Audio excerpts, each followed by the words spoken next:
in plant physiology.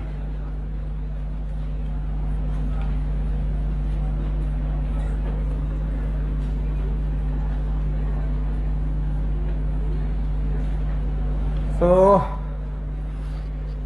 Physiology का मतलब ही होता है physics in biology. There are some physical rule और physics rule applied in biology.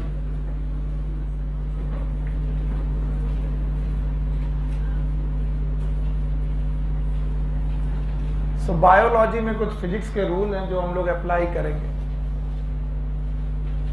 और ये प्लांट में बहुत सारे प्रोसेस में काम आएंगे. And that's why it is known as physiology.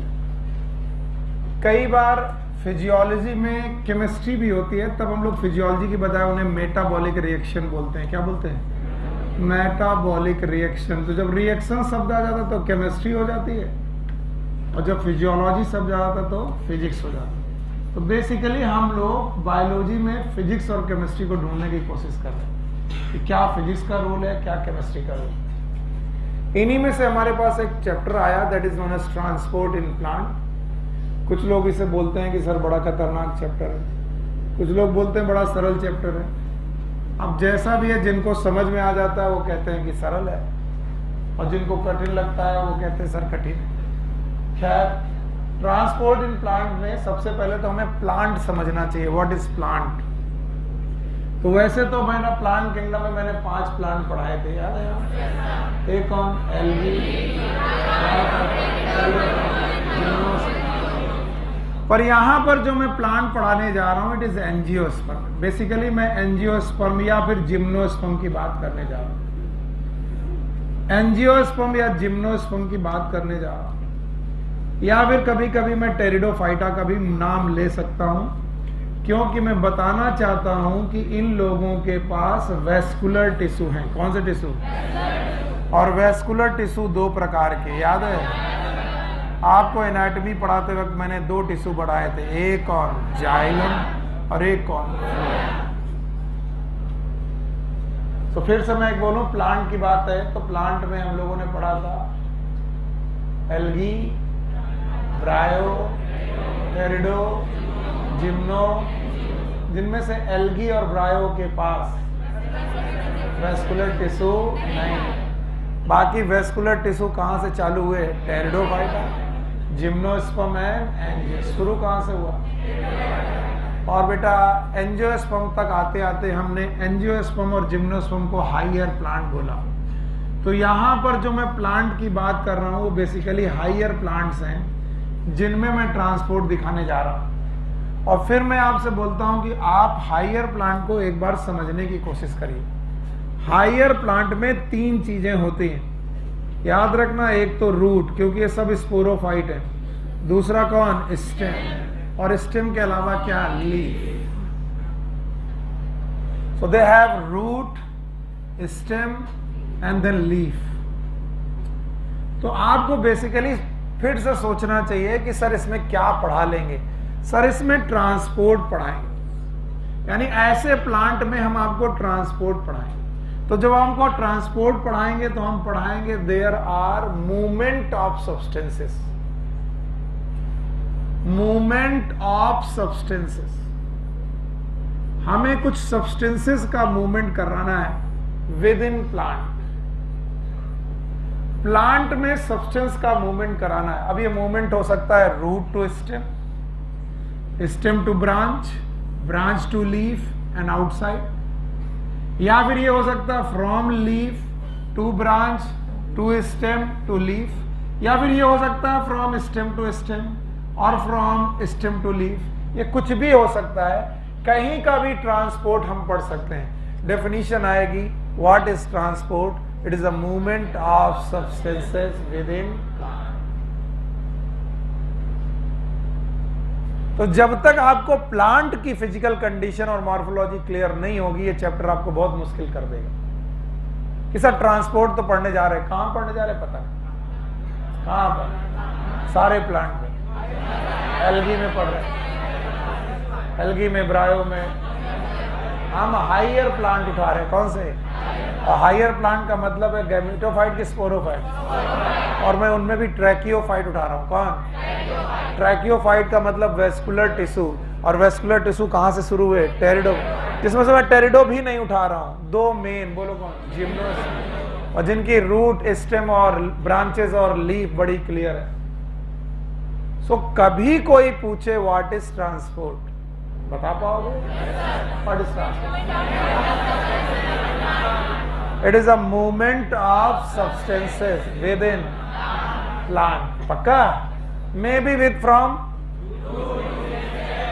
Stem to leaf, और maybe leaf to stem, stem to root, ये maybe within root, within stem, within leaf. तो आपको ये movement पढ़ने, और इन्हीं का नाम रखा गया ट्रांसपोर्ट। तो जब मैं इतना पढ़ाता हूं तो मैं बच्चों से पहला क्वेश्चन पूछता हूं, सबसे पहले पूछो कि सर कौन से सब्सटेंस, तो सब्सटेंस में पौधों के पास ब्लड है?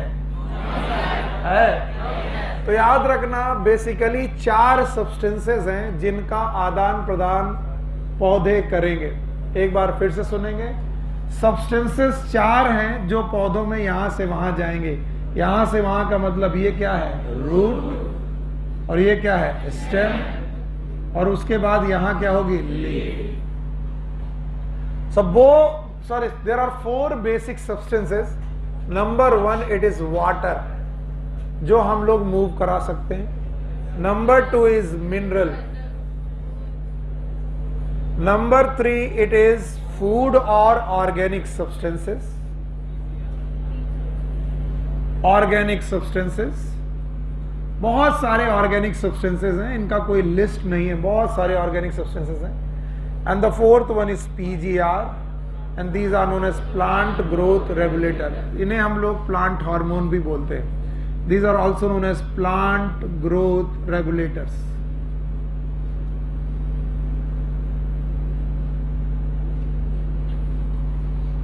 कल के टेस्ट के लिए तैयार है ना आप लोग? मैंने कहा था नहीं है, मैंने पेपर बनवा दिया। कल नहीं दे पाओगे? तुम्हारी मर्जी, जिसका देना देगा। देखो, मैं इसलिए नहीं कह पा रहा था, जैसे इन्होंने सुबह सुबह आकर के मेरे से पहला क्वेश्चन पूछा, सर बताओ क्वेश्चन क्यों नहीं करवा पाए? क्योंकि हमारी तरफ से क्वेश्चन तैयार है, लेकिन प्रिंट तो अभी भी मेरी तरफ से पेपर तैयार है। अब प्रिंट आ गया तो आ जाना। NCERT 2 रिप्रोडक्शन इन ऑर्गेनिज्म वाली यूनिट, और दूसरी यूनिट कौन?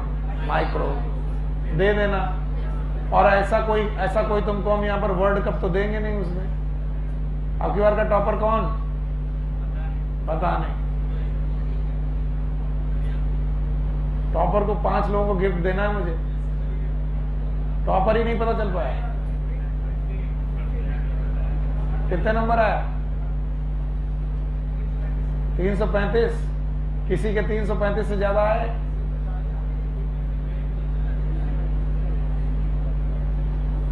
तीन क्वेश्चन गलत, और भी? अच्छा हाँ, चलो मैं भी लिस्ट बना करके देखता हूं। बैठिए। हाँ, सूर्या के कितने? 340। तुम्हारे कितने? 301। 300 के ऊपर कितने लोग के हाथ उठाइए? ये हमारी बैच। गुड। 250 के ऊपर? ये जो ताजा ताजा हम लोग पढ़ाते हैं उस पे ये लिस्ट। 200 के ऊपर? चलो ठीक है, तो देखते हैं टेस्ट का क्या सीन होता है, शाम तक आपको बता दिया जाएगा। तो सब्सटेंसेस कितने प्रकार के? 4 प्रकार के सब्सटेंसेस का मूवमेंट है। बोलो कौन? Water, mineral, food and organic substances and PGR। What is PGR? तो क्या इनका मूवमेंट प्लांट में हो रहा है? टू एंड फ्रो कहीं भी हो सकता है, इनका मूवमेंट हो सकता है। सो बेसिकली ये 4 सब्सटेंसेस का मूवमेंट है, इनको हम लोग समझेंगे। मैं स्टार्ट कर चुका हूं चैप्टर, और अब आप सेटल हो जाइए क्योंकि अब फिजिक्स चालू होगी बायोलॉजी में। चलिए ध्यान से बताइए, what is transport? The movement of substances from one place to another place within. Plant में एक जगह से दूसरी जगह पर सब्सटेंसेस का मूवमेंट है। कितने प्रकार के सब्सटेंस? चार। चारों याद हैं? पहला वाटर, ऑर्गेनिक सब्सटेंसेस। अब इन ट्रांसपोर्ट का मैं टाइप्स पढ़ाने जा रहा हूं। एनसीईआरटी के पहले पैराग्राफ में लिखा है। So types of transport in plant, it is of two type. कितने प्रकार का? Number one is known as short distance transport. इधर देखते रहेंगे तो काम बन जाएगा। शॉर्ट डिस्टेंस ट्रांसपोर्ट, पौधों में कुछ ट्रांसपोर्ट ऐसे होते हैं जिन्हें हम शॉर्ट डिस्टेंस ट्रांसपोर्ट बोलते हैं। And there are some transport, these are known as long distance transport.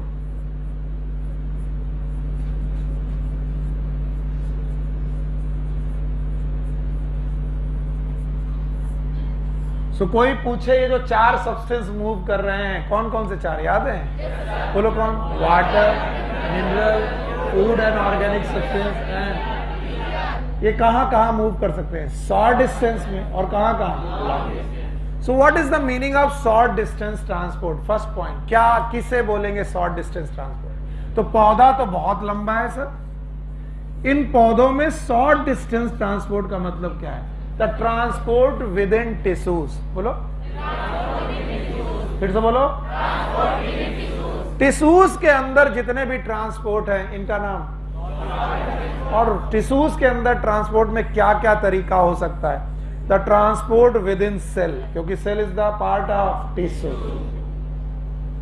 Within cell के अंदर अगर कोई ट्रांसपोर्ट है, within cell, cell के अंदर अगर कोई ट्रांसपोर्ट है, it is known as short distance. Long distance is short distance. It should be between cells. दो सेल्स के बीच में ट्रांसपोर्ट हो सकता है थ्रू प्लाज्मोडेस्माटा। किसके थ्रू? भूल गए हो गया? याद है? प्लांट की सेल के बीचों बीच में मिडिल लैमेला, याद है? मिडिल लैमेला के बाद प्राइमरी सेल, फिर सेकेंडरी सेल, फिर प्लाज्मा मेम्ब्रेन, फिर साइटोप्लाज्म, फिर अगर मैं दो सेल के बीच में प्लाज्मोडेस्माटा से कोई मूवमेंट कराऊं इट इज, या फिर अक्रॉस द मेम्ब्रेन, मेम्ब्रेन के अक्रॉस एनवायरमेंट से मैं कोई आदान प्रदान करूं, it is short distance transport.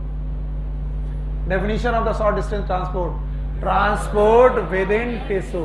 अरे यार तुम लोग बिल्कुल हेल्प नहीं कर रहे हो। It is a transport within, और टिश्यू में कहां कहां? बोलो कहां कहां? Within cell. बोलो बिटवीन सेल्स, बिटवीन सेल। और यहां अक्रॉस मेम्ब्रेन। बोलो क्या? और ये अक्रॉस मेम्ब्रेन कहां? टुवर्ड्स आउटसाइड, यानी एनवायरमेंट के साथ आपका कोई आदान प्रदान चल रहा केवल एक कोशिका के साथ, then it is known as short distance transport. और आपको याद होगा मैंने प्लांट सेल के बारे में बोला था, इनके पास वैक्यूल छोटा है कि बड़ा? याद आया? और इस वैक्यूल की वजह से साइटोप्लाज्म सेंटर में कि पेरीफेरी, और पेरीफेरी का साइटोप्लाज्म अगर ये घूमता रहे इस वैक्यूल के चारों तरफ, it is known as cytoplasmic streaming. फिर से बोलो। तो बताओ साइटोप्लाज्मिक स्ट्रीमिंग नाम की जो स्ट्रीमिंग है ये लॉन्ग डिस्टेंस है कि शॉर्ट? नहीं आया? आया? इसके अलावा आपके बीच में ऑस्मोसिस चल रही हो, आपके बीच में डिफ्यूजन चल रहा हो, आपके बीच में फैसिलिटेड डिफ्यूजन चल रहा हो, मेम्ब्रेन में ऑस्मोसिस चल रही हो, डिफ्यूजन चल रहा हो, ये सारे ट्रांसपोर्ट लॉन्ग डिस्टेंस की शॉर्ट डिस्टेंस। अब बताओ शॉर्ट डिस्टेंस ट्रांसपोर्ट में कितनी डेफिनेशन? 3 है। बोलो। विद इन सेल होगा, between cell, across the membrane. Within cell वाले का याद है क्या है? Cytoplasmic streaming. बिटवीन सेल याद है? प्लाज्मोडेस्माटा से। अब इसे मैं डिटेल पढ़ाऊंगा जब मैं तुमको पाथवेज पढ़ाऊंगा, एपोप्लास्ट, सिम्प्लास्ट। और लॉन्ग डिस्टेंस ट्रांसपोर्ट के बारे में कहा जाता है इट इज बिटवीन ऑर्गन्स। इसके बीच में जैसे रूट एक, स्टेम एक, ब्रांच एक ऑर्गन है और लीफ एक। तो अगर मैं एक ऑर्गन से चीजें दूसरी ऑर्गन में पहुंचा दूं यहां एक टिश्यू के अंदर, एक टिश्यू से दूसरे टिश्यू में नहीं, क्या लिखा है? मतलब एक टिश्यू से दूसरे टिश्यू, टिश्यू के अंदर क्या पाई जाती है? सेल। तो सेल के अंदर हो, बिटवीन सेल हो, या सेल से environment, it is long distance की शॉर्ट डिस्टेंस। और बिटवीन ऑर्गन, अगर एक ऑर्गन से दूसरे ऑर्गन, जैसे रूट से जाओ कहां? स्टेम चले गए, और स्टेम से कहां चले गए? ब्रांच, ब्रांच से कहां चले गए? लीफ, और लीफ से कहां गए? बाहर। बताओ ये शॉर्ट डिस्टेंस है कि लॉन्ग? और आप उल्टा भी कर सकते हो सर, लीफ से आ सकते हो ब्रांच में, कहां सकते हो? ब्रांच से कहां सकते हो? स्टेम, स्टेम से कहां सकते हो? Root. So long distance transport ये अपनी लोकेशन को बदलने के बाद ट्रांसपोर्ट होता है, यानी रूट में जो प्रेजेंट है वो कहां पहुंच गया? स्टेम। तो रूट का सब्सटेंस रूट पे रहा कि स्टेम में आया? इसीलिए लॉन्ग डिस्टेंस ट्रांसपोर्ट को एनसीईआरटी बोलती है ट्रांसलोकेशन। ट्रांस मतलब बदल देना, लोकेशन मतलब लोकेशन। आपने अपनी लोकेशन बदल के जो मूवमेंट किया, it is known as translocation. और बोला गया कि ट्रांसलोकेशन के लिए बड़े स्पेशल टिश्यू की जरूरत है, ये अपने आप नहीं हो सकता। We need some special tissues, और these tissues are known as vascular tissue. कौन से टिश्यू? और वेस्कुलर टिश्यू कितने प्रकार के? दो। एक कौन? जाइलम, फिर से बोलो। और एक कौन? फ्लोएम। बताओ किससे पानी, किससे फूड? फ्लोएम। तो चार ही चीजें तो मूव कर रही थी, जिसमें से जाइलम से वाटर एंड मिनरल। भूल गए बेटा? चारों चीजें याद हैं? पहला क्या था? वाटर, दूसरा मिनरल। बताओ वाटर मिनरल कौन ले गया? जाइलम। और फूड और ऑर्गेनिक सब्सटेंस, फूड और ऑर्गेनिक सब्सटेंस फ्लोएम। बच्चे कौन? पीजीआर। कुछ पीजीआर जाइलम से, कुछ पीजीआर फ्लोएम। तो जब मैं पीजीआर पढ़ाऊंगा तो पीजीआर के टाइप पढ़ाऊंगा। पीजीआर का मतलब है plant hormone, auxin, cytokinin, gibberellin, याद है? उनके मूवमेंट हर बार जाइलम से होंगे। It depends upon the type of PGR. Chapter को बड़ी आसानी से शुरू किया है। अब आप लोग बताइए, ट्रांसपोर्ट इन प्लांट में बोला गया it is a movement of substances within plant. पक्का? कौन कौन से सब्सटेंसेस याद हैं? कितने प्रकार के? 4। Water, mineral, food and organic substance, PGR. और इनको मूव करने के कितने तरीके? 2। वन इज शॉर्ट, दूसरा लॉन्ग। किसमें जाइलम फ्लोएम की जरूरत नहीं है? किसमें है? कौन टिश्यू के अंदर है? कौन बिटवीन ऑर्गन है? रूट से स्टेम में पहुंच गए, लोकेशन वही रहेगी, बदल दिया। It is known as translocation. बोलो क्या बोला? ट्रांसलोकेशन है। तो जब आप लोकेशन बदल दो तो प्रोसेस का नाम ट्रांसलोकेशन। और ट्रांसलोकेशन नॉर्मल टिश्यू से स्पेशल नाम क्या है? जाइलम और phloem. Xylem water and mineral, phloem food and organ. इनमें किसी स्पेशल टिश्यू की जरूरत, जाइलम की जरूरत, सेल ही काम कर लेंगी। विद इन सेल तो साइटोप्लाज्मिक स्ट्रीमिंग। बोलो। बिटवीन सेल हो सकता है, अक्रॉस मेम्ब्रेन हो सकता है। तो जब भी आपसे पूछा जाए कि कितने प्रकार के ट्रांसपोर्ट, बता पाओगे? मैं तो बताओ। वन इज शॉर्ट डिस्टेंस, दूसरा छोटी दूरी के ट्रांसपोर्ट, और बड़ी दूरी। और ये दूरी कहां नाप रहे हो? रोड में। रोड में कि प्लांट में? इसीलिए मैंने तुमसे कहा था कि ये चैप्टर पढ़ने के पहले तुम्हारे पिक्चर में, तुम्हारे दिमाग में क्या पिक्चर आनी चाहिए? प्लांट। नीचे क्या? रूट। अब रूट के टिश्यू के अंदर चल रहा है तो क्या हुआ? शॉर्ट। स्टेम के टिश्यू के अंदर, लीफ में, मीजोफिल के बीच में शॉर्ट डिस्टेंस। लेकिन रूट का स्टेम में, स्टेम का ब्रांच में, ब्रांच का लीफ में। और होगा कितने चीजों का? 4। तो चाहे शॉर्ट डिस्टेंस हो चाहे लॉन्ग डिस्टेंस, कितनी चीजें मूव करेंगी? चारों याद हैं? एक कौन? वाटर। पक्का? पक्का? What is PGR? PGR is plant growth rate. पक्का? अब शॉर्ट डिस्टेंस ट्रांसपोर्ट में डायरेक्शन का ज्यादा मतलब नहीं है, पर लॉन्ग डिस्टेंस ट्रांसपोर्ट में डायरेक्शन ऑफ ट्रांसपोर्ट बहुत मायने रखती है। डायरेक्शन ऑफ ट्रांसपोर्ट एनसीईआरटी कहती है ये काफी मायने रखती। किसमें? शॉर्ट डिस्टेंस की long distance? Long distance. Short distance तो टिश्यू के अंदर है और कुछ नहीं कर सकते। तो डायरेक्शन ऑफ ट्रांसपोर्ट को समझने के लिए आपको बताना पड़ेगा there is two type of transport. दो प्रकार के ट्रांसपोर्ट हैं। एक ऐसे ट्रांसपोर्ट जिनकी डायरेक्शन एक ही डायरेक्शन में है, these are known as unidirectional transport. और दूसरे तरीके के ट्रांसपोर्ट है जिन्हें हम लोग बोलते हैं मल्टी डायरेक्शनल ट्रांसपोर्ट।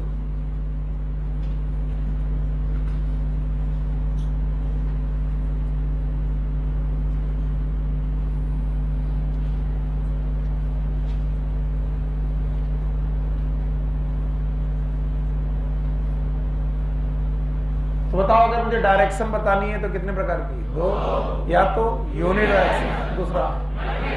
अब यूनी डायरेक्शनल ट्रांसपोर्ट में मैं आपको कुछ चीजें सिखा रहा हूं। जैसे अगर आप ये सीख गए तो आप अपने आप डायरेक्शन खुद बता देंगे। पानी कहां पर है? गलत। पानी है सॉइल, सॉइल में है वाटर, सर पानी है रूट में। और ये वाटर आया कहां पर? रूट में।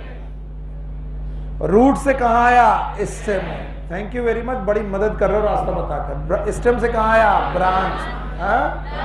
ब्रांच में आया। चलो भाई, ब्रांच में आया। और ब्रांच से कहां आया? लीफ। लीफ में आया। और लीफ में आने के बाद ये उड़ गया। प्रोसेस का नाम।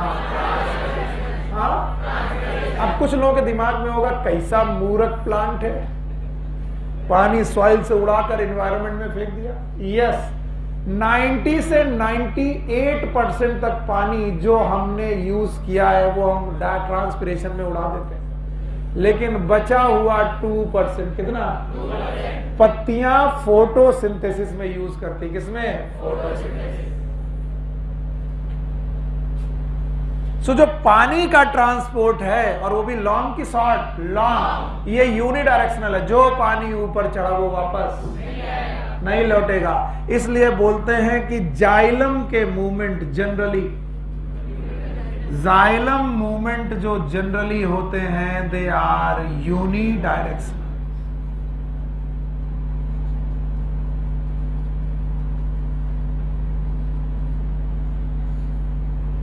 देखिए, मैंने चालाकी से एक शब्द लिखा है, कौन सा? जाइलम मूवमेंट कैसे होते हैं? यूनिट। पर तुम मेरी चालाकी पकड़ सकते हो। और चालाकी यह है कि केवल पानी ही थोड़ी ना जाता है जाइलम से। कौन जाता है? तो क्या मिनरल के मूवमेंट भी यूनिट डायरेक्शनल है? यस। ध्यान सुनना पहले, वरना फिर लड़ाई लड़ोगे। सर, मिनरल के मूवमेंट भी यूनी डायरेक्शनल है, some sort of unidirectional है। ये भी रूट से जाएंगे स्टेम, स्टेम से ब्रांच, ब्रांच से लीफ। पर इन मिनरल मूवमेंट के रीडिस्ट्रीब्यूशन भी है। क्या है? री, यानी लीफ से निकलकर नई लीफ में भी जा सकते हैं। यानी पुरानी लीफ से निकल के कहां जा सकते हैं? नहीं। तो हम मिनरल के मूवमेंट को यूनी डायरेक्शनल मानते हुए बोलते हैं परफेक्ट यूनी डायरेक्शनल है कि विथ रीडिस्ट्रीब्यूशन? With redistribution. तो रीडिस्ट्रीब्यूशन के साथ यूनी डायरेक्शनल मूवमेंट किसका है? वाटर का कि मिनरल का? लेकिन वाटर का मूवमेंट परफेक्ट यूनी डायरेक्शनल है। एक बार ऊपर चढ़ा तो पत्ती से पत्ती में भी नहीं जाएगा, सीधे कहां? ट्रांसपिरेशन। तो याद रखना, जाइलम के जितने मूवमेंट होते हैं दे आर यूनिडायरेक्शनल। और जाइलम से कितनी चीजें जाते हैं? दो। एक वाटर, दूसरा मिनरल। किस में रीडिस्ट्रीब्यूशन के चांसेस हैं? मिनरल। हाँ, इसीलिए एनसीईआरटी कई बार मिनरल के ट्रांसपोर्ट को मल्टी डायरेक्शन में डाल देती है, जो कि सही नहीं है, लेकिन फिर भी मल्टी डायरेक्शनल क्यों बोला? क्योंकि इनमें क्या है? रीडिस्ट्रीब्यूशन।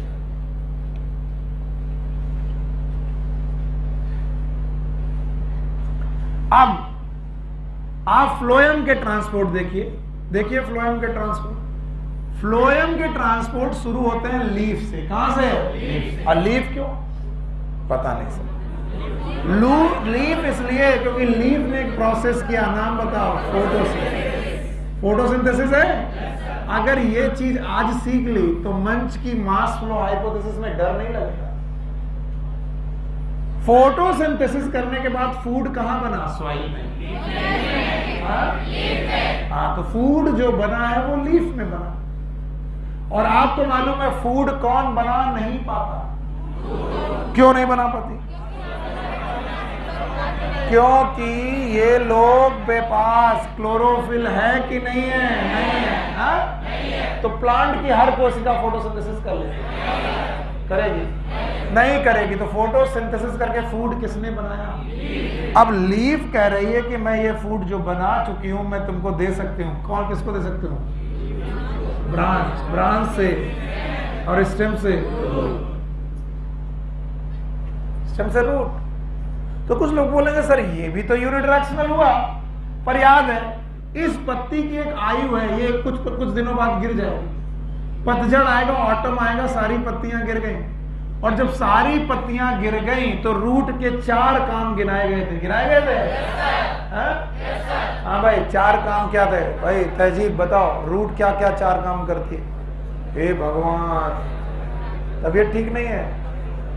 तबीयत ठीक नहीं है। हाँ भाई, क्या 4 काम थे? सर क्यों पूछ लिया है? हाँ भाई, सौरभ बाबू कहाँ है? नहीं है। अपने फेवरेट बच्चों से पूछेंगे। हाँ भाई, सरताज कहाँ है? हाँ सरताज, क्या 4 काम मैंने मॉर्फोलॉजी में रूट के पढ़ाए थे? सर तब मैं आपकी क्लास नहीं कर रहा था, घूम रहा था। खड़े हो।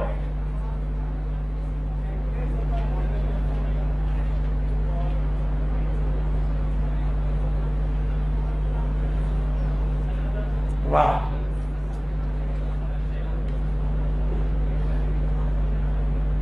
रवि बाबू कहाँ है? रवि, खड़े हो, बताओ। पहला काम रूट का है एंकरेज। क्या वो रूट पौधे को सॉइल के साथ जोड़ कर रखती है? यस। दूसरा काम होता है एब्जॉर्प्शन। बिल्कुल वही सीक्वेंस बोला, बोलो क्या? एब्जॉर्प्शन। किसका? वाटर और मिनरल। तीसरा काम होता है फूड स्टोरेज। फिर से बोलो। और मैंने तभी बताया था रूट खाना बना, इसलिए उसकी मजबूरी है कि वो खाने को स्टोर करे। और वो खाना जो किसने भेजा है? लीफ ने। क्या वो रूट स्टोर करती है? yes, कुछ बोलेंगे सर गलत पढ़ा रहे हैं। सारी रूट फूड स्टोर नहीं करती, सारी रूट फूड को स्टोर करती हैं। करती हैं। अब ये जो फूड स्टोरेज है, बैठ जाओ सारे लोग, ये तब काम आता है जब पतझड़ हो जाता है। और पतझड़ होने पर पत्तियां हैं कि नहीं है? नहीं। और एक छोटी पत्ती निकल रही है और छोटी पत्ती कह रही मैं इतनी छोटी हूं कि मैं फोटोसिंथेसिस नहीं कर पा रही हूं, कोई मुझे खाना दो। तो किसी ने जाकर बोला हे पगली, खाना तो तुम्हें बनाना है। ये पत्ती कह रही मुझे खाना दो। तो किसी ने कहा ये पत्ती तुम्हें खुद ही खाना बनाना है। बोला मुझे खाना बनाना है लेकिन मैं तो छोटी हूं, जब तक मैं बड़ी नहीं हो जाती मुझे खाना चाहिए। तो रूट ने कहा चिंता मत करो, जब तक तुम बड़ी नहीं होती मैंने फूड को जो तुम्हारी मम्मी दे गई थी। कौन दे गई थी? वो फूड हमको यहाँ पर मिला था, मैंने फूड को स्टोर किया था, आज मैं तुम्हें वापस कर सकती हूँ। यस और नो? तो बताओ फूड का मूवमेंट क्या लीफ से रूट की तरफ हो सकता है? क्या रूट से लीफ की तरफ हो सकता है? क्या ये डिस्ट्रीब्यूशन भी हो सकता है? और इसीलिए फ्लोएम के मूवमेंट, फूड किससे चलता है? इसीलिए फ्लोएम के जो मूवमेंट है इट इज यूनी डायरेक्शनल की multidirectional. These are multidirectional. एक बात याद रखना, फ्लोएम के बेटा मूवमेंट यूनि डायरेक्शनल की मल्टी डायरेक्शनल। और कई बार बुक्स इसे बाई डायरेक्शनल बोल देते हैं। क्या बोलते हैं? तो बेटा बाई डायरेक्शनल भी चलेगा। बाई डायरेक्शनल क्यों? क्योंकि हम टीचर तुम्हें एक ना एक दिन पढ़ाएंगे कि एक होता है सोर्स और एक क्या होता है सिंक। लीफ क्या था? और रूट क्या थी? सिंक। हाँ, तो बताओ खाना कहां से चला था? सोर्स से सिंक की तरफ, और फिर सिंक से सोर्स। तो बताओ सोर्स से सिंक की तरफ जाना एक मूवमेंट है, और सिंक से सोर्स की तरफ जाना दूसरा मूवमेंट है, और दोनों मूवमेंट यूनिडायरेक्शनल की बाय, और इनमें रीडिस्ट्रीब्यूशन है। क्या है? रीडिस्ट्रीब्यूशन। तो यूनिडायरेक्शनल की मल्टी डायरेक्शनल। पर यहां देखो सोर्स इज सॉइल, क्या है? Then the root is source, और सोर्स से पहुंचा कहां? सिंक, और सिंक से सोर्स पे वापस। तो बताओ यूनिडायरेक्शनल की बाय डायरेक्शनल। तो जाइलम के मूवमेंट और फ्लोएम के मूवमेंट मल्टी डायरेक्शन। तो बताओ वाटर और मिनरल जनरली कैसे मूव करेंगे? यूनिडायरेक्शन। और बेटा जो फूड होगा वो कैसे मूव करेगा? लेकिन सर आप एक छुपा ले गए, भूल गए। क्या आप पीजीआर छुपा ले गए? क्योंकि आपने 4 चीजें पढ़ा दी। एक क्या पढ़ा दी? Water, mineral, food and organic सब। बताओ फ्लोएम के मूवमेंट यूनिडायरेक्शनल की मल्टी डायरेक्शनल? और बताओ जाइलम के? कहते हैं अभी तुम्हारे दिमाग में आया नहीं तो मल्टी को यूनी, यूनी को मल्टी बोल रहे। डायरेक्शन ऑफ मूवमेंट मुझे अभी चाहिए, तुरंत का तुरंत। चारों सब्सटेंस के डायरेक्शन ऑफ मूवमेंट पढ़ा पाओगे? चारों में से अभी मैंने कितने पढ़ाए हैं? 3, और 3 में से 2 किससे जाते हैं? जाइलम, और जाइलम के movement unidirectional. Perfect unidirectional is water, unidirectional with redistribution is. इसीलिए कुछ किताबें मिनरल के मूवमेंट को भी क्या मान लेती है? Multi directional. लेकिन रियल बाई डायरेक्शनल मूवमेंट कौन सा करता है? फ्लोएम। क्या सोर्स से सिंक पे आ सकते हो? और सिंक से सोर्स पे जा सकते हो? अब इन दोनों मूवमेंट में से एक तीसरा मूवमेंट पैदा होता है, इन्हीं दोनों में से, and that movement is known as polarized. बोलो क्या? और polarized movement is a type of unidirectional movement. अगर कभी कोई बोले कि यहां पर एक मूवमेंट हो रहा है जो कैसा है, फिर से बोलो, तो वो कैसा होगा? यूनिडायरेक्शनल। और पोलराइज्ड मूवमेंट करते हैं पीजीआर। क्या करते हैं? पीजीआर। और जरा इसे समझने की जरूरत है। तो मैंने तीसरा मूवमेंट आपको पढ़ाया polarize. Polarize type of bidirectional की यूनिडायरेक्शनल? यूनिडायरेक्शनल। और ये मूवमेंट कौन लोग करते हैं? पीजीआर। तो पीजीआर का जो मूवमेंट है, ट्रांसपोर्ट है, वो कैसा है? अ टाइप ऑफ बाई डायरेक्शनल। पढ़ें तो भाई इतना हमें चाहिए, तब मैं आगे पढ़ा पाऊंगा। बताओ कितने प्रकार की डायरेक्शन? एक कौन? यूनिडायरेक्शनल। दूसरा यूनिडायरेक्शनल में क्या पढ़ा तुमने? जाइलम के सारे मूवमेंट यूनिडायरेक्शनल है। वाटर, क्या मिनरल भी यूनिडायरेक्शनल है? पर क्या रीडिस्ट्रीब्यूशन है? बताइए फ्लोएम के मूवमेंट मल्टी डायरेक्शन है। और बताओ मल्टी डायरेक्शन में भी इनका शब्द क्या होगा? Bi. Why difference? Bi. Source से सिंक एंड सिंक से source. Thank you very much. And now what is polarized movement? एक मिनट, आप बहुत अच्छी तरीके से जानते, मैं जानता हूं। पोलराइज्ड मूवमेंट का मतलब होता है movement between 2 poles. 2 points and these 2 points behave like poles। अब आप कहोगे सर पौधों में पोल पैदा कर रहे हो, क्या पागलपन है? देखिए पोल आपने कई बार पढ़े होंगे, डाईपोल पढ़ा है। एक तो मैग्नेटिक फील्ड में डाईपोल पढ़ा होगा, इलेक्ट्रिक फील्ड में भी डाईपोल पढ़ा होगा। आज मैं तुमको बायोलॉजी में डाईपोल पढ़ा। The one pole is source of formation. चीजों का फॉर्मेशन जहां पर हो रहा है वो एक पोल की तरह काम करेगा, सोर्स ऑफ फॉर्मेशन। और दूसरा है प्लेस ऑफ यूटिलाइजेशन।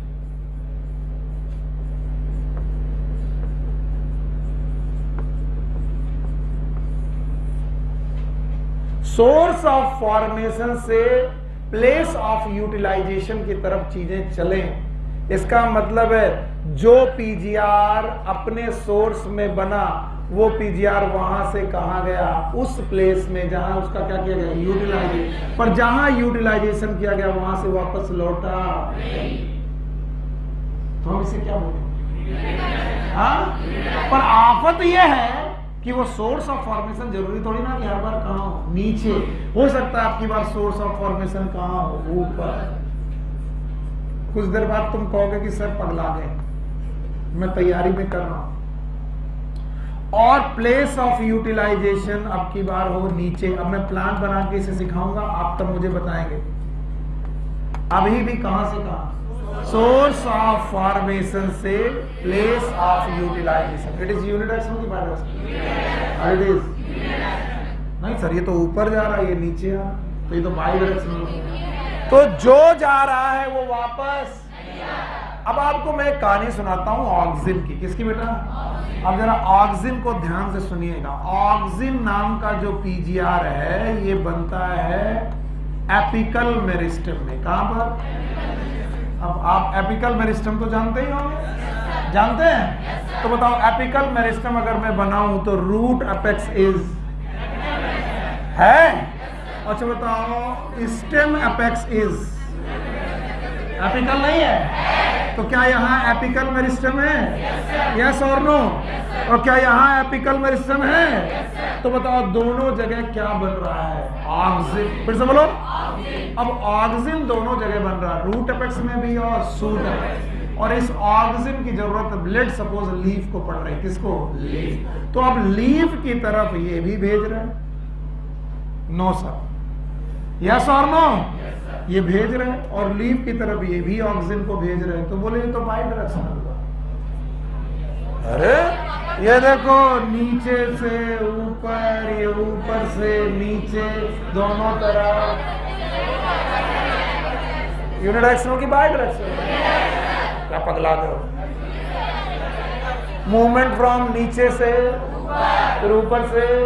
अरे पगलवा, जो नीचे से ऊपर गया वो ऊपर से नीचे नहीं आया। इसीलिए ये हमेशा कहां से जाएगा? सोर्स ऑफ फॉर्मेशन से प्लेस ऑफ यूटिलाइजेशन।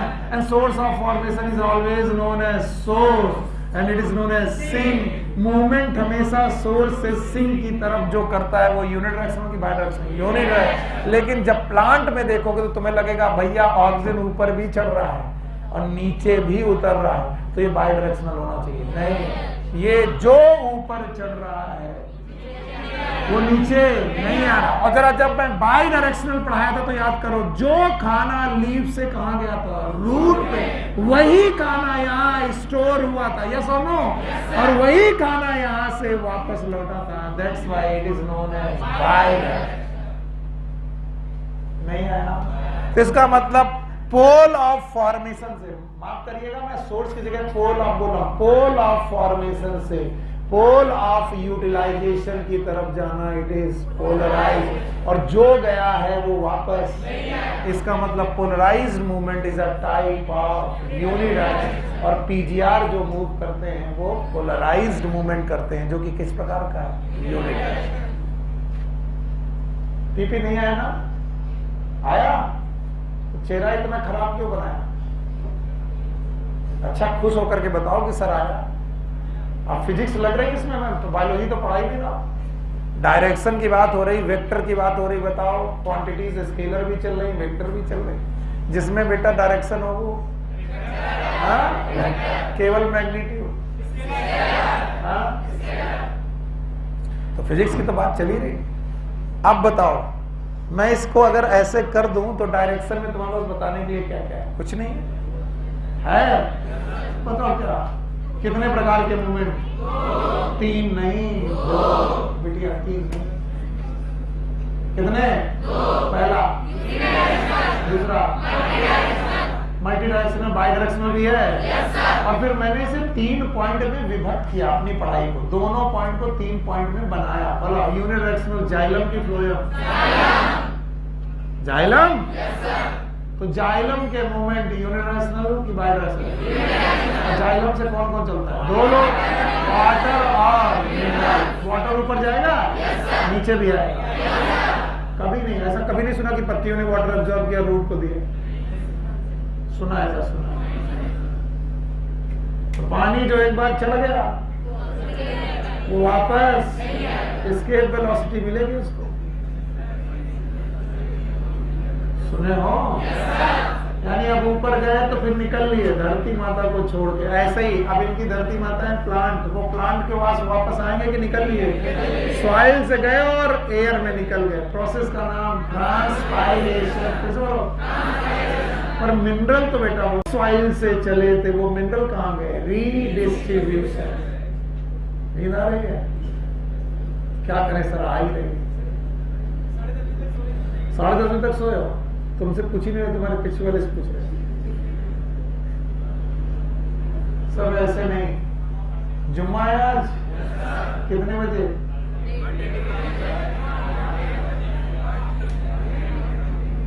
कितने? 1 बजे? 1:25। चलो ठीक है। तो तब तक तो अच्छे ढंग से बैठो, अच्छा मूड करो, फ्रेश रहो। प्लांट फिजियोलॉजी चालू हुई है, खुशी मनाओ। अभी हम लोग इस यूनिट को भी 1-1.5 महीने बाद कहेंगे तीसरी पंचमो अध्याय बोलो। और जब प्लांट फिजियोलॉजी खत्म करेंगे तो अपने मोस्ट फेवरेट टॉपिक में पहुंचेंगे। ह्यूमन फिजियोलॉजी को सबको पढ़ाने में मजा आता है, क्योंकि वो दिखाई पड़ता है। यहां से लेकर यहां तक वाटर मिनरल चल रहे हैं, वाटर मिनरल की ब्लड, और वो यहां से यहां नहीं चल रहा है, यहां से। काश की पौधों में भी हार्ट होता, लाभ डाब लाभ डाब लाभ डाब, है ना? किसी ने कहा, तो मैंने किसी का वीडियो देख रहा था मैं, बड़ा बढ़िया वीडियो था। बोले धक धक करने लगा, बोले धक धक नहीं लपडप करने लगा। व्हाट इज धक धक? लाभ नो, गड़बड़ कर दिया। जिसने भी लब को डायस्टोल और डब को सिस्टोल बोला पगल हुआ है। जब हम हार्ट पढ़ाएंगे तो डायस्टोल सिस्टोल अलग बात, लब डब अलग बात। ये और बात है कि इन्हीं डायोस्टोल और सिस्टोल में लब भी होगा।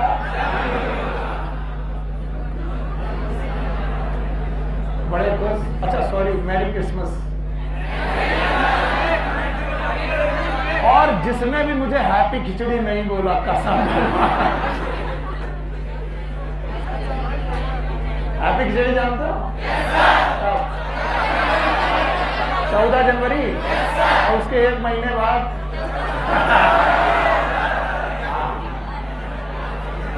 एक त्योहार आएगा। और पता नहीं क्लासेस में जनसंख्या उस समय त्योहार में क्यों घट जाती है। और उसी त्योहार के दौरान मैंने कसम खाई है मैं सर्कुलेटरी सिस्टम पढ़ा। तो मैं ह्यूमन फिजियोलॉजी में सर्कुलेटरी सिस्टम कठिन लगता है कि एक्सक्रीटरी? अब मैं सोच लिया हूं अपने मन से 7 तारीख से 14 तारीख के बीच में एक चैप्टर जाएगा, and that is known as circulatory system। अगर मैं प्लांट फिजियोलॉजी पढ़ा रहा हूं तो छोड़ के एनिमल फिजियोलॉजी पढ़ा रहा हूं। चलो बकवास कर ली, क्योंकि तुम्हारा चेहरा उतरा हुआ था, ऐसा लग रहा था जैसे पानी हाँ तुम्ही को चढ़ाना पड़ रहा है। चढ़ जा ये मानेगा नहीं, यूनिडायरेक्शनल करा के मानेगा। उधर से खाना खींचना पड़ रहा। आ जा, बताओ डायरेक्शन कितने प्रकार के?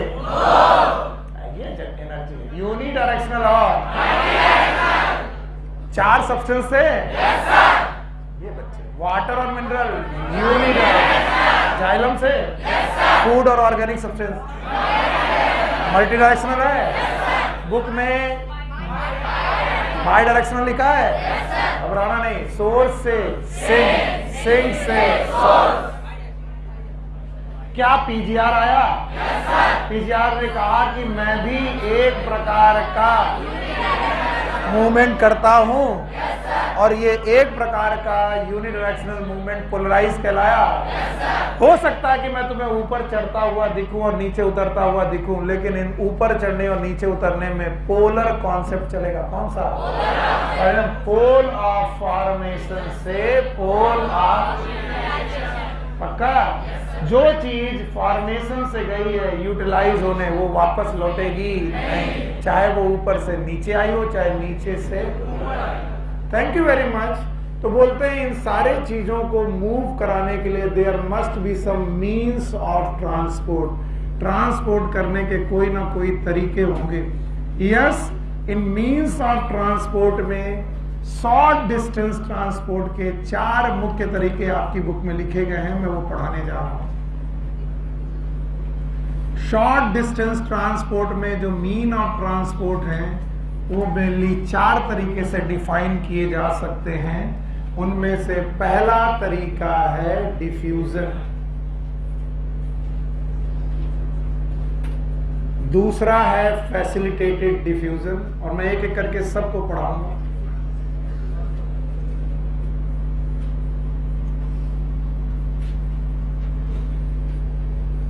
तीसरा है एक्टिव ट्रांसपोर्ट,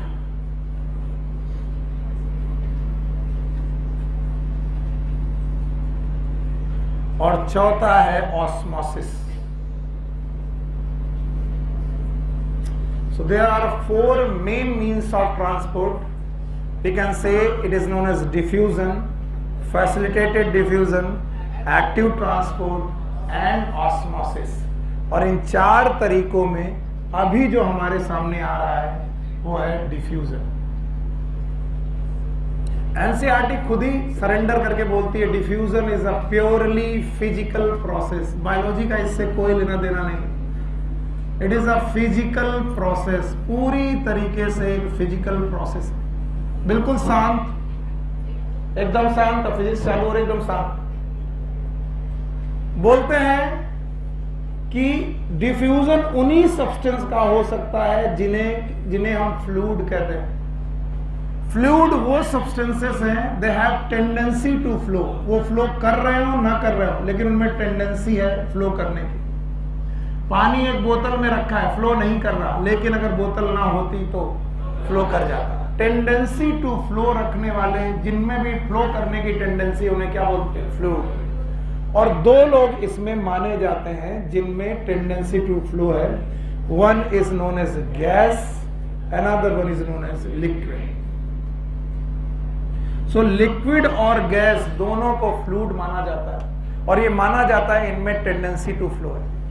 बोलते हैं क्यों इनमें टेंडेंसी टू फ्लो है? कल का क्वेश्चन कि why they have tendency to flow, because they have some free molecules. इनमें क्या प्रेजेंट होते हैं? और इन फ्री मॉलिक्यूल्स के पास there are some random motion. कैसे मोशन है?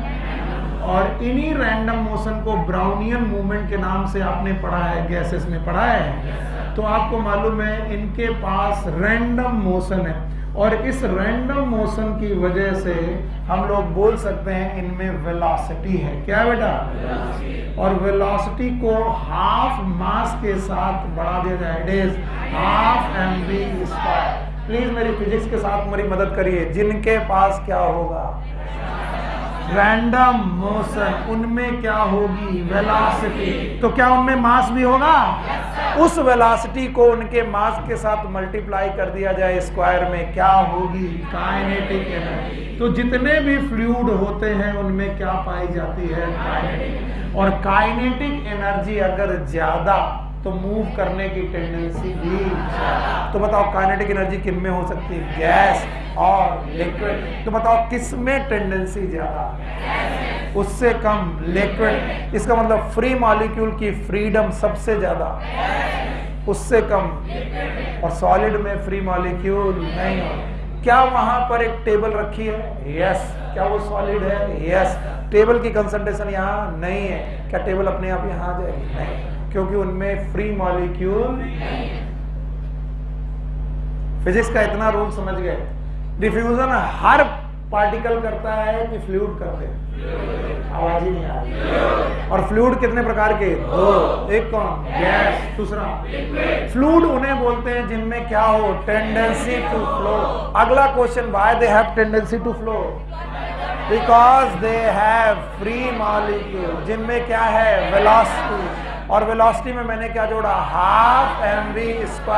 What is known as kinetic energy. तो काइनेटिक एनर्जी जितनी ज्यादा, टेंडेंसी टू फ्लो उतनी ज्यादा। तो बोलते हैं ये काइनेटिक एनर्जी, प्लीज मदद करिएगा, टेम्परेचर बढ़ाने पर घटेगी कि बढ़ जाएगी? तो अगर मैं टेम्परेचर बढ़ा दूं तो काइनेटिक एनर्जी घटेगी कि बढ़ जाएगी? हाँ? अच्छा, मैं गर्म करूं, अगर मैं पानी को गर्म करूं तो फ्री मॉलिक्यूल की फ्रीडम बढ़ जाएगी। तो फ्रीडम बढ़ जाएगी तो वेलोसिटी बढ़ जाएगी, तो हाफ mv²। Kinetic energy. तो बताओ टेम्परेचर बढ़ाने पर काइनेटिक एनर्जी घटेगी कि बढ़ेगी? सर डिफ्यूजन तो मैं पढ़ा ही नहीं रहा, मैं तो कुछ फिजिक्स की बातें तुमसे पूछ रहा हूं, तुम मेरी मदद कर रहे हो, मुझे अच्छा लग रहा है। अब मैं तुमसे एक और बात पूछता हूं, वैसे मैं पढ़ा चुका हूं। मान लीजिए एक फ्री मॉलिक्यूल की काइनेटिक एनर्जी K है, दूसरे फ्री मॉलिक्यूल की काइनेटिक एनर्जी भी K है, और दोनों की काइनेटिक एनर्जी बराबर है। तीसरे मॉलिक्यूल की भी काइनेटिक एनर्जी K है, चौथे की भी K है, पांचवें की भी K है। तो जितने मॉलिक्यूल बढ़ाओगे K घटेंगे कि बढ़ेंगे? हाँ, तो इसका मतलब मॉलिक्यूल बढ़ाने पर कुमुलेटिव काइनेटिक एनर्जी घटेगी कि बढ़ेगी? हाँ? अरे ये 1 रुपया का सिक्का है, दूसरा 1 रुपया का, तो टोटल रुपया घट रहा है कि बढ़ रहा है? वो सोच रहा है पता नहीं बढ़ रहा है कि घट रहा है।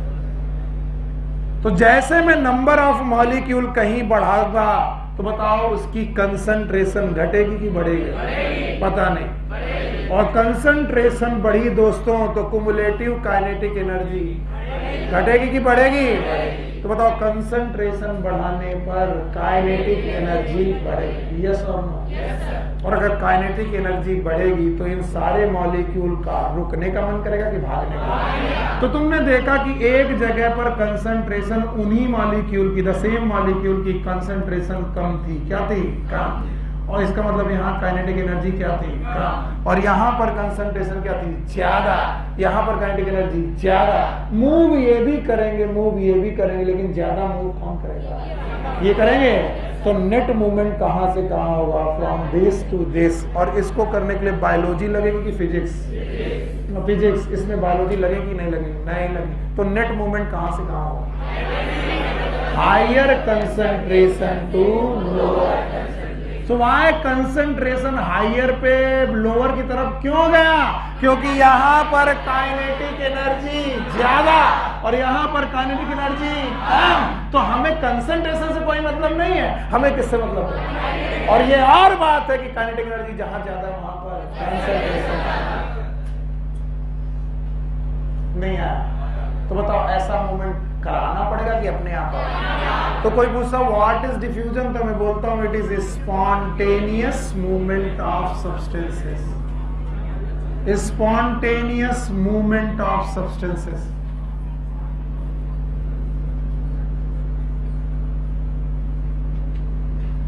From higher concentration to lower concentration.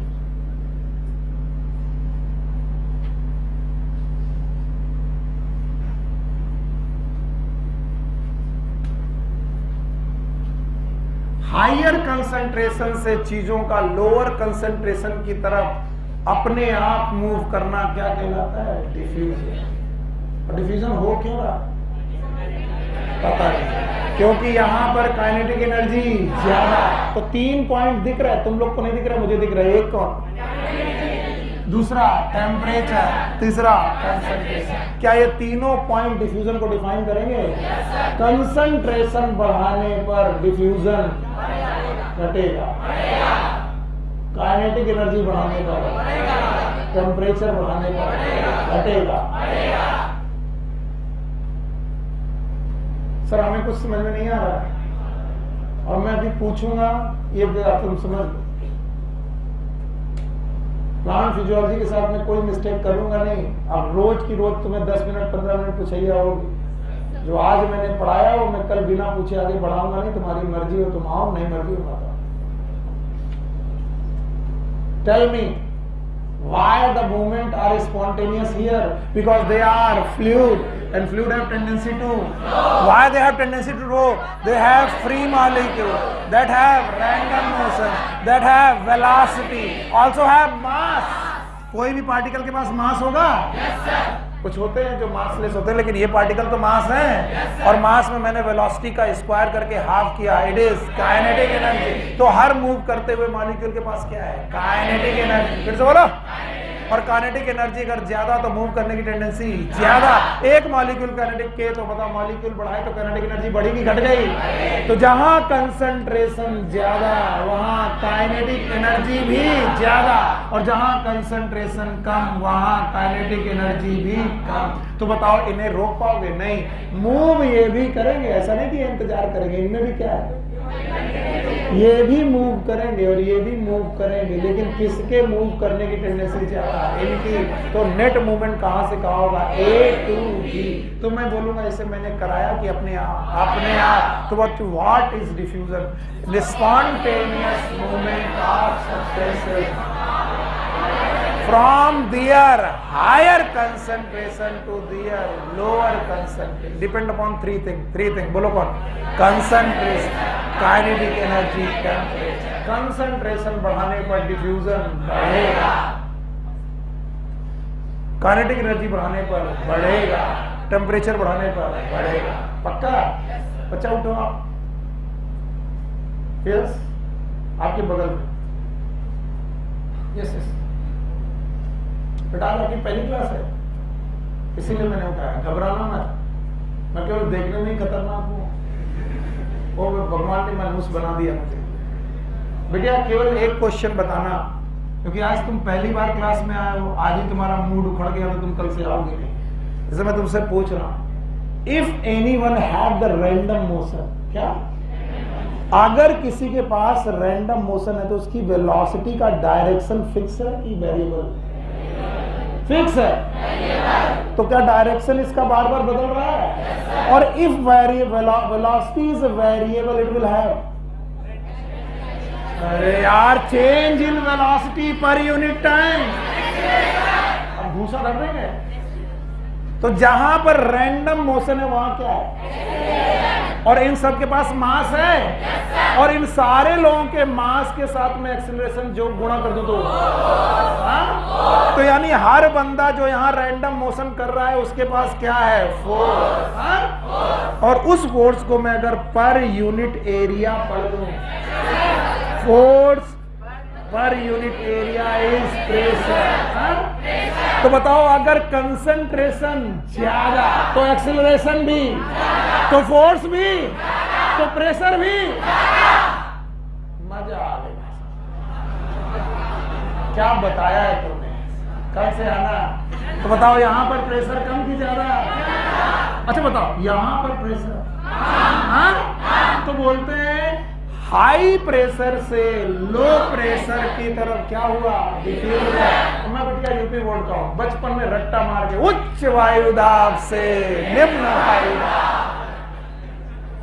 क्या नाम है आपका? समझ में आ रहा है? Just sit down. हम लोगों ने पढ़ा हवाएं हमेशा उच्च वायुदाब से निम्न वायुदाब की तरफ भगानी पड़ती हैं, चलती हैं अपने आप।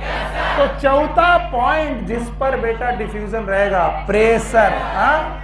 और भाइयों बहनों, इस प्रेशर का नाम है डिफ्यूजन प्रेशर। फिर से बोलो। इसीलिए जब तुम डिओड्रेंट को खोल करके ऐसे करते हो तो तुरंत वहां से यहां आ जाता है। नहीं, क्या लगाते हो? प्रेशर। उच्च वायुदाब से फुस फुस निम्न वायुदाब। अब बताओ अगर मैं परफ्यूम की बोतल खोल दूं, क्या खोल दूं? खोल दूं, तो बताओ परफ्यूम का कंसंट्रेशन यहाँ ज्यादा और आपके पास कम, तो अपने आप चीजें आएंगी। ये है क्या? डिफ्यूजन। मेरे गुरुदेव होते मुझे बहुत थप्पड़ मारते, बोले इतना सब पढ़ाने की क्या जरूरत है, एक काम करो परफ्यूम की बोतल तोड़ दो। बताओ यही है डिफ्यूजन। अगर मैंने ऐसे पढ़ाया तो तुम क्वेश्चन को तो समझ नहीं पाओगे और गरियाओगे तुम हमको अलग से। हाँ, गरियाते हो? खड़े हो, खड़े हो, खड़े हो। तुमने कहा कितनी बार गाली दी? कह रहा भगवान कसम एक बार नहीं दी, अगर दे लेते तो काट कर लेते। बैठो, बुरा मान गए, मान जाओ तो काट कर लोगे। ऐसे ही जब मैं अपने जैसा कोई बच्चा देखता हूँ तो मुझे लगता है ठीक है, मैं भी कोई ज्यादा बुरा नहीं लगता।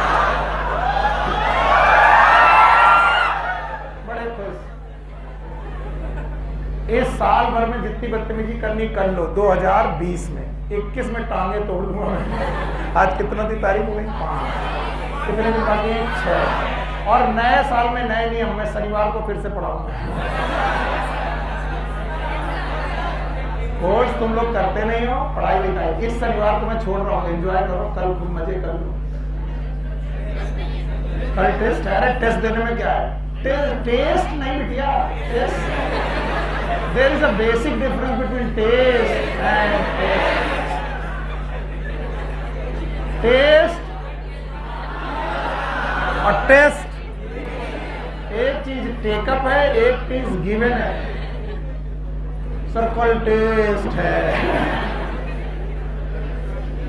अरे UP Bordia, as I am also UP Bordia, a kind of UP Bordia. हाँ, ऐसे हमने पहली बार पूछा क्या है वेबसाइट का नाम, बोले www.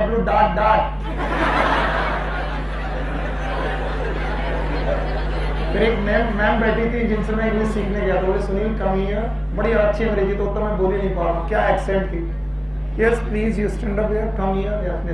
It is not W, it is W, then W, and then W, and it is not dot, it is dot.